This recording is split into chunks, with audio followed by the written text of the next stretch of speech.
This is the world's longest limo. Look at this. And it's so long. Look, you can land a helicopter on the back. Limousin, tellement long, est capable. Isn't that insane?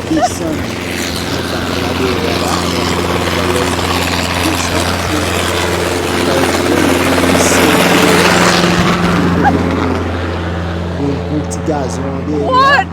It is so long. It's the length of a blue whale. Come with me, look. You've also got a pool on the back of this car. And you've got a putting green. That's what everyone wants on the back of their car. Look at this. Look at all the wheels. 24 wheels on this limousine. Now, right here, watch this. You got your little remote. And let's go. Bagay tête chargée net, oui. Hein? Qui a prêté plus que 22 moun. Here is the interior. Come look this. Look at this. Bala tête chargée.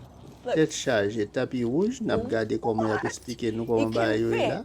Up to 75 people. Look at this. Regardez la cour pour. Regardez quantité. Ouais. Ouais longueur ça. This limo is made from 1976 Cadillac Eldorados, and just look at all of the wheels, all the way up. Of course, some American flags. We are in Florida. Now this set the world record for the longest car in 2003. Come on in, I'm going to drive it. Come check this out. Look, all original Eldorado, except you've got some crazy bars here.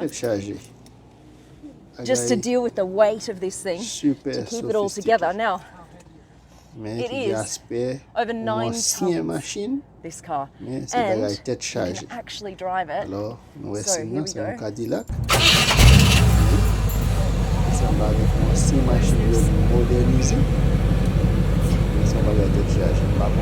go. I didn't know I'd be doing this in 2024. Look at the wheels. All of them.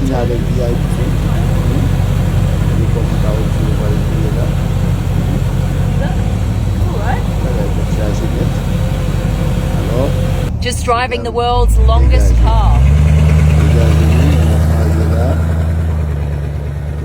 Faire réservation nous. Pas connaître nous gain route. Hein? Côté route wa courir.